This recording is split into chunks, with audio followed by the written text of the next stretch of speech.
ক্যাপাসিটরটা আছে, এই ক্যাপাসিটরটা আসলে কি কাজ করে মোটরে, তো সেটাই আমি আজকে প্র্যাকটিক্যালি দেখাবো। অনেকেরই ধারণা আছে আসলে যে সিঙ্গেল ফেজ মোটরে সে ক্যাপাসিটরটা কি কাজ করে, প্র্যাকটিক্যালি হয়তো অনেকেই জানে না বা অনেকেই জানে। আচ্ছা এখন দেখাই। তো পাওয়ারটা অন করলাম। কাজটা কি, ক্যাপাসিটরের কাজ আসলে অনেক এক এক জায়গায় এক এক রকমটা হয়ে থাকে। তো মোটরের ক্ষেত্রে কি ক্যাপাসিটরের কাজটা, তো সেটাই আমি আজকে দেখাবো আপনাদেরকে। তো হয়তো অনেকেই আপনারা জানেন মোটরের কাজটা কি, ক্যাপাসিটর কি কাজ করে, আবার অনেকে হয়তো জানেন না। তো যারা না জানেন তাদের কাছে এটা আসলে অনেক ক্লিয়ার হয়ে যাবে বিষয়টা। তো আমি এখন এটাকে পাওয়ার দিব, পাওয়ার দিলাম। তো আমার মোটরটি কিন্তু এখনো রান হয় নাই, কিন্তু ঠিকই আমার মোটরে কিন্তু এম্পিয়ার নিয়েছে, যতটুকু ততটুকু নিয়েছে। কিন্তু এই যে ক্যাপাসিটরের আরেক প্রান্তটি যখনই দিলাম, সংযোগ করলাম, এখন মোটরটি স্মুথলি রান হয়েছে।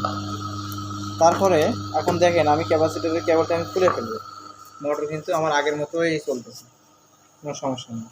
দেখেন, তো ক্যাপাসিটরের কাজটা মূলত হচ্ছে মোটরটাকে স্টার্ট করা,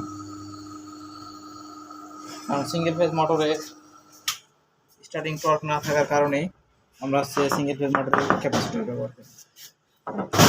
ওকে,